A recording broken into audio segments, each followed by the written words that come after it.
Chapter 15. Open the door. Don't hide inside eating pastries. The call ended. The meeting continued, but the atmosphere grew more solemn than before.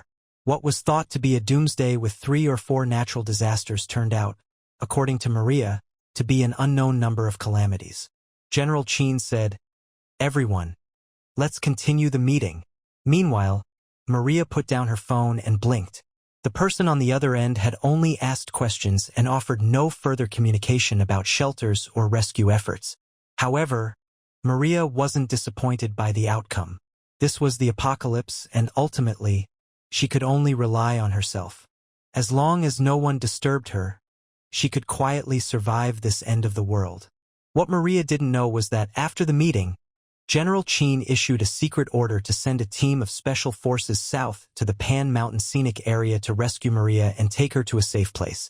He had intended to call her back to inform her, but when he tried, her phone was already out of service.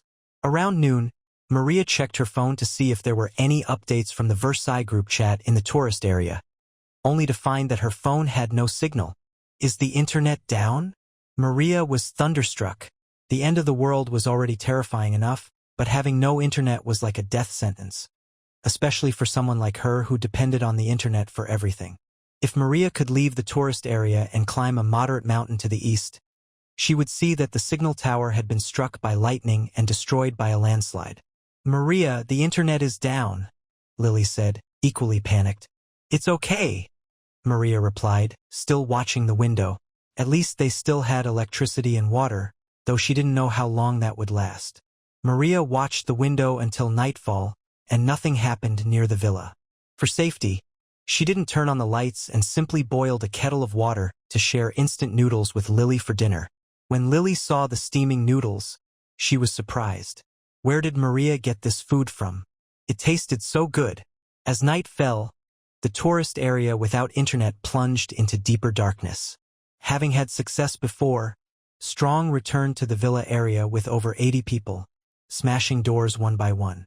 Whenever they found someone, they beat the men and separated the women. They took all the food they could find. After breaking into several villas, they arrived at Ocean's villa, sparking a fierce fight. Ocean's bodyguard, a fierce fighter, held them off and injured several of Strong's men. At a critical moment, Mr. Long and 12 others launched a surprise attack on Strong's rear. These street fighters held nothing back, causing several of Strong's men to fall.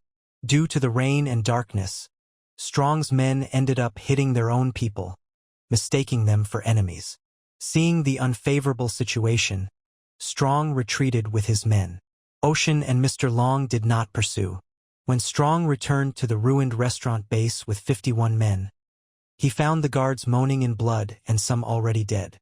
"What happened?" Strong shouted. "Captain Min and his men ambushed us while you were out raiding the villas. Uncle Zhou and others were killed." A young man with a broken arm cried. "Damn it!" Strong was furious. He had barely gathered some people and food, only to have his base raided and his supplies stolen. "We will avenge this tomorrow." Strong's eyes burned with vengeance. With the heavy rain and occasional flash floods and landslides, venturing out for food was unrealistic. Min's theft of their supplies left them no way to survive. In the rain-soaked darkness, Min and his security team hid in a natural cave. "Brothers, we'll stay here for now. Once they finish fighting each other, we'll go back," Min said. Security guard Lauhi laughed. "Good. They will never guess we're hiding here." With bags of food stored in the cave, the dozens of security guards were all smiles. They had enough to last 2 months at least. They couldn't bear to watch people fight to the death over food or starve in front of them. And since Strong's gang also robbed others, taking from them felt like justice. Besides, most of the security guards had families they wanted to return to alive. Morning came. Maria prepared fish porridge and bread for breakfast. Lily's eyes widened in delight at the food. Delicious. Maria habitually checked her phone for news but found nothing due to the internet outage. Just as she was eating some sesame pancakes and sipping porridge, a violent knocking sounded downstairs. "Open the door! Open the door!" Someone was banging on the door furiously. "Open up! I can smell your pastries." If you don't open the door, I'll break it down and kill you. The pounding grew louder, and the insults nastier. Lily was terrified. She looked at Maria, hoping she would take charge. But to her surprise, Maria was already huddled in a corner, trembling. Maria! Lily was on the verge of tears. What should they do? But Maria, shivering in the corner with her ears covered, seemed oblivious to everything. Open the door. Don't hide inside eating pastries. Give me some, or I'll kill you. The pounding grew more intense, and the curses more vile. After about 10 minutes, the pleas began. Please, open the door. Give me something to eat. I'm starving. I have an 80-year-old mother and 2 3-year-old kids. They can't starve to death here. I have lots of money. I can give you money. Please, open the door. Open the door. Bang! Suddenly, it sounded like something broke. The intruder had forced his way in. Maria! They broke in downstairs. Lily said, her voice trembling. They're coming up. Downstairs, the intruder dragged a metal pipe as he climbed the stairs. I can smell it. The pastries are on the 2nd floor. If you don't open up, I'll kill you. Lily covered her mouth in fear, listening as the 2 men got closer. If they came up, they would surely die. Only Maria could save them now. But when Lily turned to the corner, she was shocked to find Maria was no longer there. Chapter 16. Please, stop shaking. Maria was terrified. However, the 2 strong young men who had come up were even more frightened, especially the one in front who was swearing and holding a metal pipe. He saw Maria crouching at the top of the stairs, trembling violently, and then looked down at the crossbow bolt embedded in his chest. What the hell? The metal pipe slipped from his grasp. Tears of regret fell from his eyes. His lifeless body collapsed, tumbling down the stairs. Don't move, don't move, it's all a misunderstanding. The other young man with the metal pipe began to tremble. How could there be someone who wouldn't even say a word before killing someone? And she was so scared, shaking like that. She could easily lose control of the crossbow and hurt someone. But the more he pleaded, the more violently Maria's body shook, especially the hand holding the crossbow. Please stop shaking, control the crossbow. I'll leave right away, don't kill me, he said, dropping the metal pipe. Look, I dropped the pipe. He fumbled behind him, pulled out an axe, and threw it down as well. Please stop shaking. He. The more he begged Maria to stop shaking, the more violently she trembled. She was really scared. Suddenly, 2 strangers had broken in, and one of them was talking to her. It was too terrifying. One unsteady moment, one tremor. A flash of cold light. The crossbow bolt pierced the young man's throat with precision.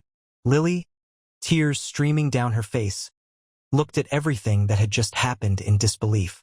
She couldn't understand how the Maria who had been cowering in the corner, shaking with fear just moments before, had suddenly appeared at the top of the stairs and, despite trembling all over, had managed to kill 2 strangers with a crossbow.